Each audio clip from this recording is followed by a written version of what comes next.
दोस्तों, क्या सोना अब सेफ हेवन नहीं रहा? क्या चांदी में आने वाला है 5 गुना उछाल?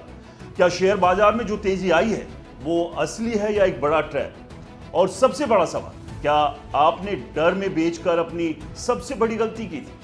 आज हम आपको बताएंगे वो सच्चाई जो बड़े बड़े एक्सपर्ट्स भी खुलकर नहीं बताते। नमस्कार, रिपोर्टर जी में आपका स्वागत है। मैं हूं राज के वर्मा और आज हम बात करेंगे आपके निवेश से जुड़ी उस सच्चाई की जो इस वक्त पूरी दुनिया के बाजार को हिला रही है।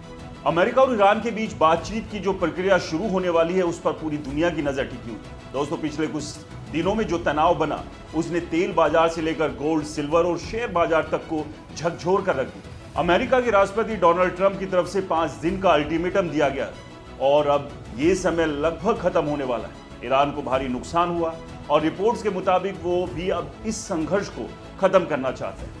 दूसरी तरफ अमेरिका की तरफ से 15 पॉइंट्स का शांति प्रस्ताव सामने आया, जिसमें सबसे बड़ा मुद्दा यही है कि ईरान ने कथित तौर पर यह कहा कि उसके पास न्यूक्लियर हथियार था ही नहीं।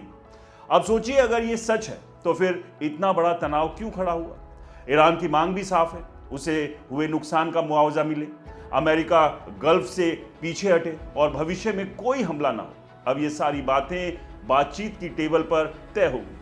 लेकिन बाजार के नजरिए से देखें तो एक छोटी सी पॉजिटिव खबर भी पूरी दुनिया के मार्केट को ऊपर उठा सकती है। और अगर बातचीत फेल होती है तो फिर वही डर, वही गिरावट, वही अनिश्चितता वापस लौट सकती है। दोस्तों, बात करते हैं सबसे अहम फैक्टर की, तेल यानी ऑयल क्राइसिस। तेल की कीमतों में हाल ही में गिरावट जरूर आई।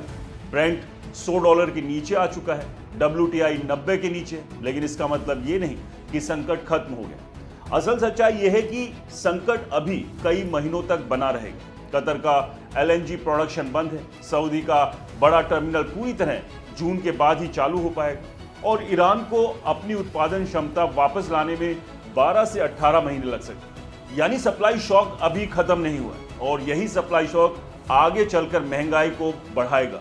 और जब महंगाई बढ़ेगी तो सेंट्रल बैंक्स पर दबाव आएगा, वो ब्याज दरें घटाएंगे।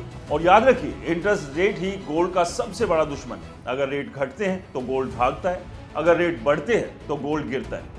यही वजह है कि अभी जो गिरावट गोल्ड में देखी गई वो स्थायी नहीं बल्कि एक अस्थायी लिक्विडिटी क्राइसिस का परिणाम है। अब आते हैं सबसे दिलचस्प हिस्से पर, यानी चांदी की कहानी। सिल्वर में जो खेल चल रहा है वो बेहद बड़ा है। आंकड़ों के मुताबिक कॉमेक्स पर फॉर सेल सिल्वर अचानक कम हो गया और नॉट फॉर सेल में ट्रांसफर हो गया। इसका सीधा मतलब है बड़े खिलाड़ी अपने स्टॉक को रोक रहे हैं क्योंकि उन्हें आगे तेजी की उम्मीद है।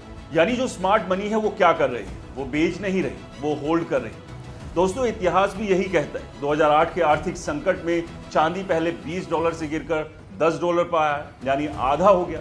लेकिन उसके बाद क्या हुआ? सिर्फ 3 साल में वही चांदी $50 तक पहुंच गई, यानी 5 गुना रिटर्न। लेकिन फिर एंट्री हुई बड़े बैंकों की, खासतौर पर JP मॉर्गन, चेज जैसी संस्थाओं ने सिल्वर के डेरिवेटिव मार्केट को कंट्रोल करना शुरू किया और लगभग 15 साल तक इसकी कीमत को दबाकर रखा।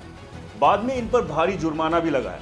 लेकिन अब कहानी बदल चुकी है। अब फिजिकल डिमांड इतनी ज्यादा है कि डेरिवेटिव मार्केट उसे कंट्रोल नहीं कर पा रहा और यही वजह है कि आज सिल्वर धीरे धीरे अपनी असली ताकत दिखा रहा है। अब सवाल आता है, आपने क्या किया? जब बाजार गिर रहा था, क्या आपने डर से बेच दिया या आपने मौके को पहचाना और खरीदारी की?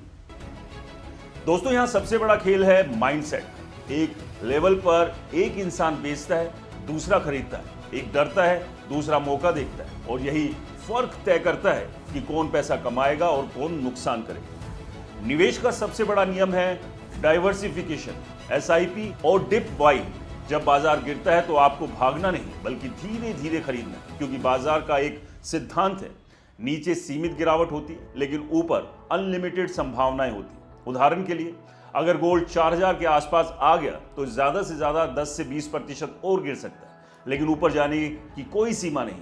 5000, 6000, 7000, $8000 प्रति औंस कुछ भी संभव है। इसी तरह शेयर बाजार को देखिए। निफ्टी में जब गिरावट आई तब डर का माहौल था, लेकिन अब वही बाजार तेजी दिखा रहा है। निफ्टी 22,900 के पार, सेंसेक्स 74,000 के करीब।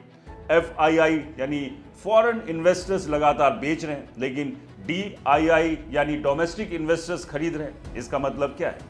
देश के अंदर का पैसा बाजार पर भरोसा कर रहा है। रुपया कमजोर जरूर हुआ है, 94 के आसपास। लेकिन इसका मुख्य कारण तेल संकट है। जैसे ही तेल स्थिर होगा, रुपया भी स्थिर हो जाएगा। तो अब आगे क्या करना है?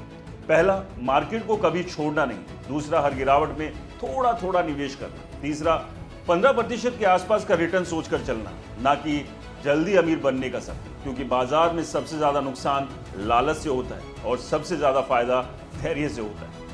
दोस्तों, चलिए अब आते हैं सवाल पर जिसका जिक्र मैंने शुरू में किया था। इस वीडियो के बीच में मैंने एक उदाहरण दिया सोने के रेट को लेकर। वो कितने डॉलर है?